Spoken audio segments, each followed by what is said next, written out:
Rituraj time 8 দৰ্শকসকলৰ বাবে এই মুহূৰ্তত লৈ আহিছোঁ এটা গুৰুত্বপূৰ্ণ খবৰ।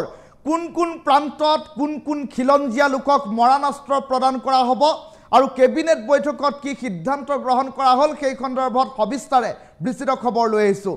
ইতিমধ্যেই ৰাজ্যৰ কেবিনেট বৈঠকৰ অন্তত ৰাজ্যৰ মুখ্যমন্ত্ৰী ডক্টৰ হিমন্ত বিশ্ব শৰ্মাই উল্লেখ কৰিলে যে সংখ্যালঘু অধ্যুষিত অঞ্চলত দিয়া হ'ব মৰাণাস্ত্ৰৰ লাইচেন্স আৰু তেনে পৰিপ্ৰেক্ষিতত এতিয়া কোন কোন জিলাত কোনে কোনে লাইচেন্স লাভ কৰিব সেই সন্দৰ্ভত বিস্তৃত খবৰ এই মুহূৰ্তত টাইম 8 দৰ্শকসকলৰ বাবে লৈ আহিছোঁ। লাইচেন্সৰ বাবে কিদৰে কৰিব আবেদন সেই সন্দৰ্ভতো বিস্তৃত খবৰ টাইম 8 দৰ্শকসকলৰ বাবে লৈ আহিছোঁ। খিলঞ্জীয়া লোকৰ সংখ্যা যি অঞ্চলতেই কম তাত লাভ কৰিব আগ্নেয়াস্ত্ৰৰ মৰাণাস্ত্ৰ লাইচেন্স। ৰাজ্যত চলি আছে বাংলাদেশী বিতৰণ প্ৰক্ৰিয়া আৰু জিলাই জিলাই আৰম্ভ হৈছে বাংলাদেশী বিতৰণ অভিযান আৰু তেনে পৰিপ্ৰেক্ষিতত এই সময়ছোৱাতেই এতিয়া খিলঞ্জীয়া লোকসকলক নিৰাপত্তা বৃদ্ধিৰ বাবে বৃহৎ সিদ্ধান্ত ৰাজ্যিক কেবিনেটে গ্ৰহণ কৰিছে। ইয়াৰে ভিতৰত স্পৰ্শকাতৰ এলেকা হৈছে নগাঁও, ধিং, ৰূপহী, গোৱালপাৰা, ধুবুৰী, মৰিগাঁও, বৰপেটা, দক্ষিণ শালমৰা। সমান্তৰালকৈ আন কেইবাটাও স্পৰ্শকাতৰ অঞ্চল সেয়া হৈছে গোৱালপাৰা আদিৰ বিভিন্ন জিলাৰ খিলঞ্জীয়া লোকে পাব মৰাণাস্ত্ৰৰ লাইচেন্স। অসম বাংলাদেশ সীমান্তৰ খিলঞ্জীয়াক লক্ষ্য কৰি ল'ব পাৰে একাংশ বাংলাদেশীয়ে। তেনে পৰিপ্ৰেক্ষিতত এই সিদ্ধান্ত লোৱা হৈছে আৰু এই কাৰণতেই খিলঞ্জীয়াক মৰাণাস্ত্ৰৰ লাইচেন্স দিয়াৰ বাবে চৰকাৰৰ এক বৃহৎ সিদ্ধান্ত। সংখ্যালঘু অধ্যুষিত অঞ্চলত দিয়া হ'ব আগ্নেয়াস্ত্ৰৰ লাইচেন্স। এই কথা ইতিমধ্যেই উল্লেখ কৰা হৈছে ৰাজ্যিক কেবিনেটৰ তৰফৰ পৰা। কোন কোন জিলাত কোনে কোনে পাব লাইচেন্স সেই সন্দৰ্ভত বিস্তৃত খবৰ এই মুহূৰ্তত লৈ আহিছোঁ। আগ্নেয়াস্ত্ৰ অথবা মৰাণাস্ত্ৰৰ লাইচেন্সৰ বাবে আপুনি কিদৰে কৰিব আবেদন। সংখ্যালঘু অধ্যুষিত অঞ্চলত খিলঞ্জীয়া লোকক প্ৰদান কৰা হ'ব মৰাণাস্ত্ৰৰ লাইচেন্স।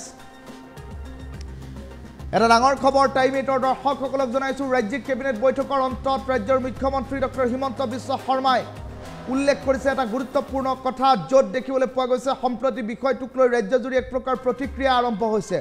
কিয়নো সম্প্ৰতি ৰাজ্যখনত এতিয়া বাংলাদেশী বিতৰণ প্ৰক্ৰিয়া আৰম্ভ হৈছে। শেহতীয়া 4 দিনৰ প্ৰেক্ষাপট যদি চোৱা যায় তেনেহ'লে দেখিবলৈ পোৱা গৈছে 500তকৈ অধিক বাংলাদেশীক বিতৰণ কৰা হৈছে, 2000তকৈ অধিক বাংলাদেশীক চিনাক্তকৰণ কৰা হৈছে আৰু তেনে পৰিপ্ৰেক্ষিতত এতিয়া অসমৰ সৈতে সীমামূৰীয়া এখন ৰাষ্ট্ৰ সেয়া হৈছে বাংলাদেশ। বাংলাদেশে অসমৰ ওপৰত যিকোনো মুহূৰ্তত বিভিন্ন প্ৰতিশোধ লোৱাৰ সম্ভাৱনীয়তা অধিক আৰু তেনে পৰিপ্ৰেক্ষিতত সংখ্যালঘু যিসমূহ অঞ্চল আছে সংখ্যালঘু অধ্যুষিত অঞ্চলত খিলঞ্জীয়া লোকসকলৰ নিৰাপত্তাৰ প্ৰতি ভাবুকি আহিছে বুলি এক প্ৰকাৰ চিন্তা কৰিছে ৰাজ্য চৰকাৰে। তেনে পৰিপ্ৰেক্ষিতত ৰাজ্য চৰকাৰখনে এতিয়া বৰ্তমান সময়ত এটা সিদ্ধান্ত গ্ৰহণ কৰিছে, যিসমূহ সংখ্যালঘু অধ্যুষিত অঞ্চলত খিলঞ্জীয়াৰ নিৰাপত্তা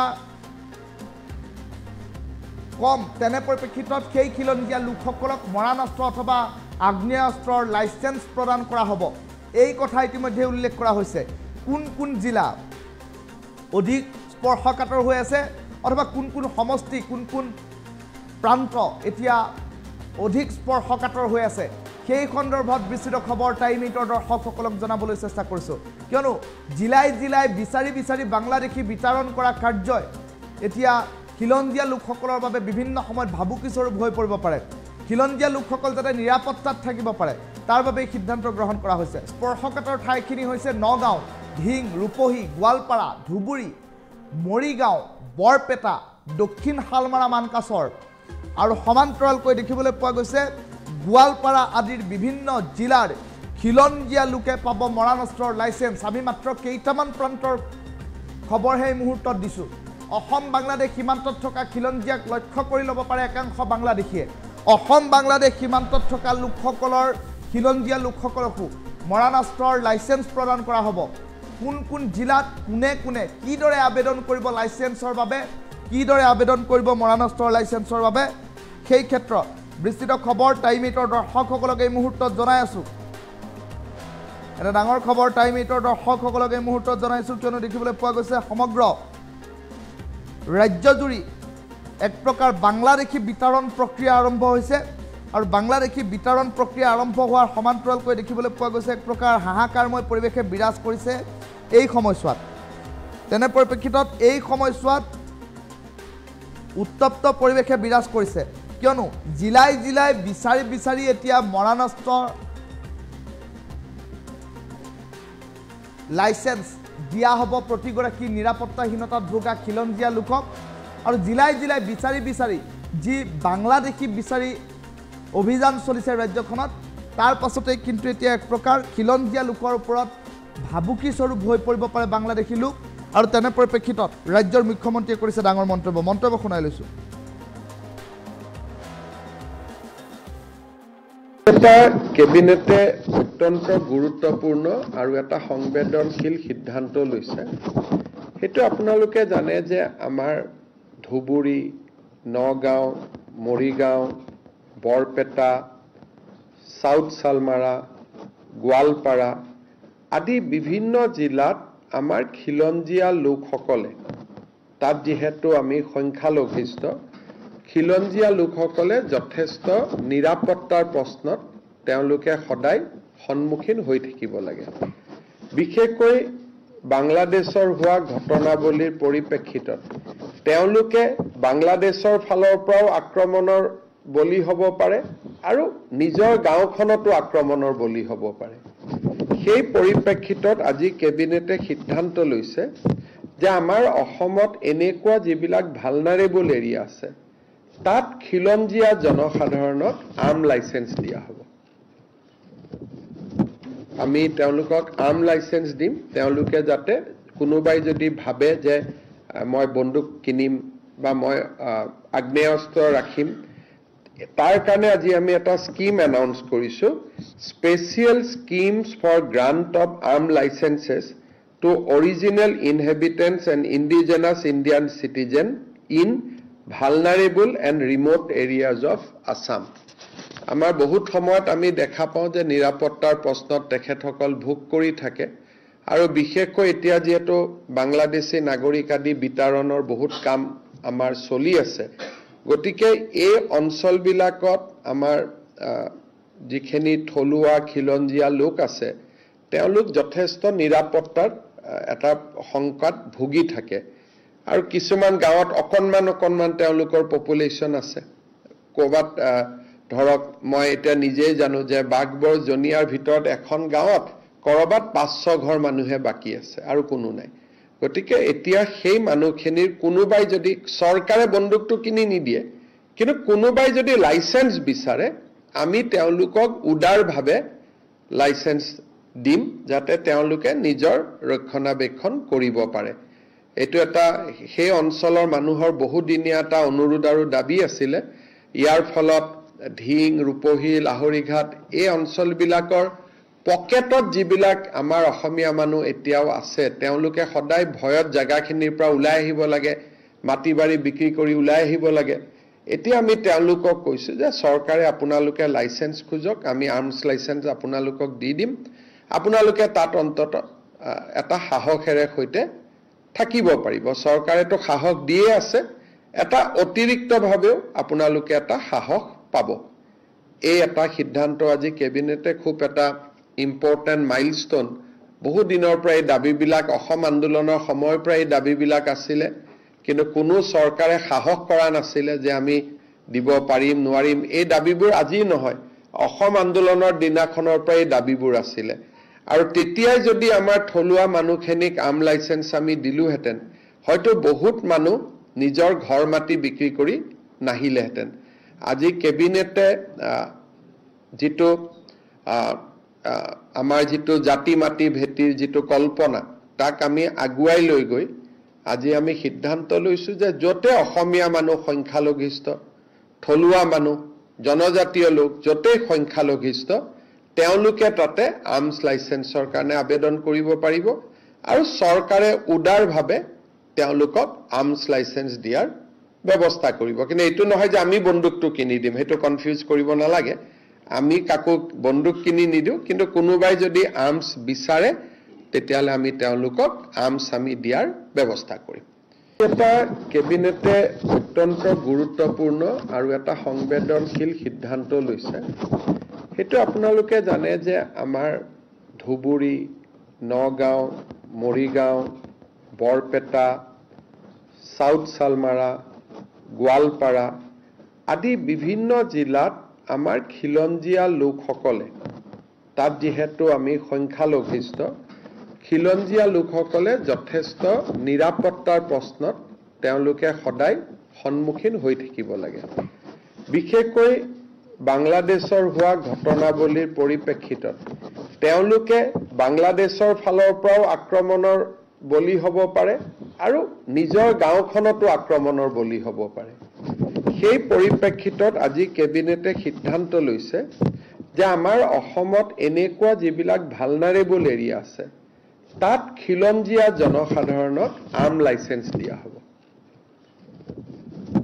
আমি তেওঁলোকক আৰ্ম লাইচেন্স দিম, তেওঁলোকে যাতে কোনোবাই যদি ভাবে যে মই বন্দুক কিনিম বা মই আগ্নেয়াস্ত্ৰ ৰাখিম, তাৰ কাৰণে আজি আমি এটা স্কিম এনাউন্স কৰিছো, special schemes for grant of arm licenses to original inhabitants and indigenous Indian citizen in vulnerable and remote areas of Assam.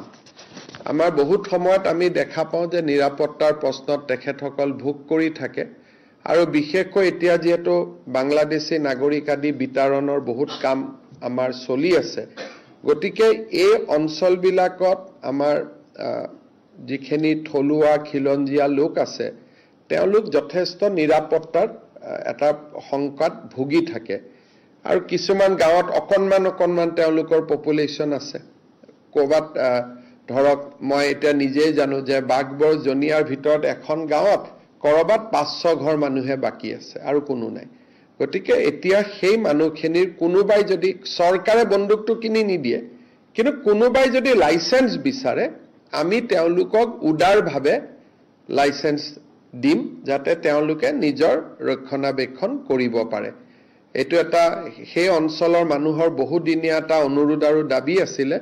ইয়াৰ ফলত ধিং, ৰূপহী, লাহৰীঘাট এই অঞ্চলবিলাকৰ পকেটত যিবিলাক আমাৰ অসমীয়া মানুহ এতিয়াও আছে তেওঁলোকে সদায় ভয়ত জাগাখিনিৰ পৰা ওলাই আহিব লাগে, মাটি বাৰী বিক্ৰী কৰি ওলাই আহিব লাগে।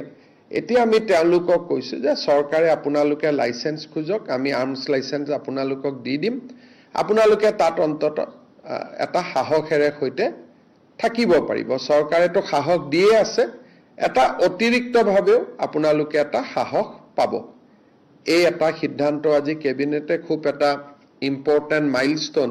বহু দিনৰ পৰা এই দাবীবিলাক অসম আন্দোলনৰ সময়ৰ পৰা এই দাবীবিলাক আছিলে, কিন্তু কোনো চৰকাৰে সাহস কৰা নাছিলে যে আমি দিব পাৰিম নোৱাৰিম। এই দাবীবোৰ আজি নহয়, অসম আন্দোলনৰ দিনাখনৰ পৰা এই দাবীবোৰ আছিলে। আৰু তেতিয়াই যদি আমাৰ থলুৱা মানুহখিনিক আৰ্ম লাইচেন্স আমি দিলোহেঁতেন, হয়তো বহুত মানুহ নিজৰ ঘৰ মাটি বিক্ৰী কৰি নাহিলেহেঁতেন। আজি কেবিনেটে যিটো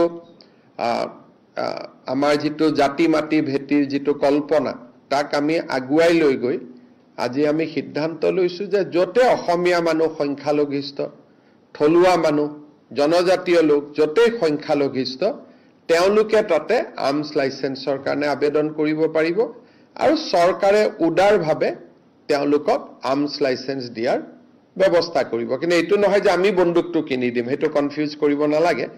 আমি কাকো বন্দুক কিনি নিদিওঁ, কিন্তু কোনোবাই যদি আৰ্মছ বিচাৰে তেতিয়াহ'লে আমি তেওঁলোকক আৰ্মছ আমি দিয়াৰ ব্যৱস্থা কৰিম। এটা কেবিনেটে অত্যন্ত গুৰুত্বপূৰ্ণ আৰু এটা সংবেদনশীল সিদ্ধান্ত লৈছে। সেইটো আপোনালোকে জানে যে আমাৰ ধুবুৰী, নগাঁও, মৰিগাঁও, বৰপেটা, চাউথ চালমাৰা, গোৱালপাৰা আদি বিভিন্ন জিলাত আমাৰ খিলঞ্জীয়া লোকসকলে, তাত যিহেতু আমি সংখ্যালঘিষ্ঠ, খিলঞ্জীয়া লোকসকলে যথেষ্ট নিৰাপত্তাৰ প্ৰশ্নত তেওঁলোকে সদায় সন্মুখীন হৈ থাকিব লাগে। বিশেষকৈ বাংলাদেশৰ হোৱা ঘটনাৱলীৰ পৰিপ্ৰেক্ষিতত তেওঁলোকে বাংলাদেশৰ ফালৰ পৰাও আক্ৰমণৰ বলি হ'ব পাৰে আৰু নিজৰ গাঁওখনতো আক্ৰমণৰ বলি হ'ব পাৰে।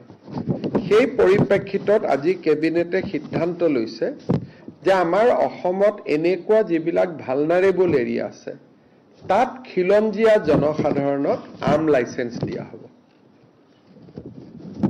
আমি তেওঁলোকক আৰ্ম লাইচেন্স দিম, তেওঁলোকে যাতে কোনোবাই যদি ভাবে যে মই বন্দুক কিনিম বা মই আগ্নেয়াস্ত্ৰ ৰাখিম তাৰ কাৰণে আজি আমি এটা স্কিম এনাউন্স কৰিছো special schemes for grant of arm licenses to original inhabitants and indigenous Indian citizen in vulnerable and remote areas of Assam আমাৰ বহুত সময়ত আমি দেখা পাওঁ যে নিৰাপত্তাৰ প্ৰশ্নত তেখেতসকল ভোগ কৰি থাকে আৰু বিশেষকৈ এতিয়া যেহেতু বাংলাদেশী নাগৰিক আদি বিতৰণৰ বহুত কাম আমাৰ চলি আছে গতিকে এই অঞ্চলবিলাকত আমাৰ যিখিনি থলুৱা খিলঞ্জীয়া লোক আছে তেওঁলোক যথেষ্ট নিৰাপত্তাৰ এটা সংকট ভুগি থাকে আৰু কিছুমান গাঁৱত অকণমান তেওঁলোকৰ পপুলেশ্যন আছে ক'বাত ধৰক মই এতিয়া নিজেই জানো যে বাগবৰ জনিয়াৰ ভিতৰত এখন গাঁৱত কৰবাত 500 ঘৰ মানুহে বাকি আছে আৰু কোনো নাই গতিকে এতিয়া সেই মানুহখিনিৰ কোনোবাই যদি চৰকাৰে বন্দুকটো কিনি নিদিয়ে কিন্তু কোনোবাই যদি লাইসেন্স বিচাৰে আমি তেওঁলোকক উদাৰভাৱে লাইসেন্স দিম যাতে তেওঁলোকে নিজৰ ৰক্ষণাবেক্ষণ কৰিব পাৰে এটো এটা সেই অঞ্চলৰ মানুহৰ বহুদিনীয়া এটা অনুৰোধ আৰু দাবী আছিল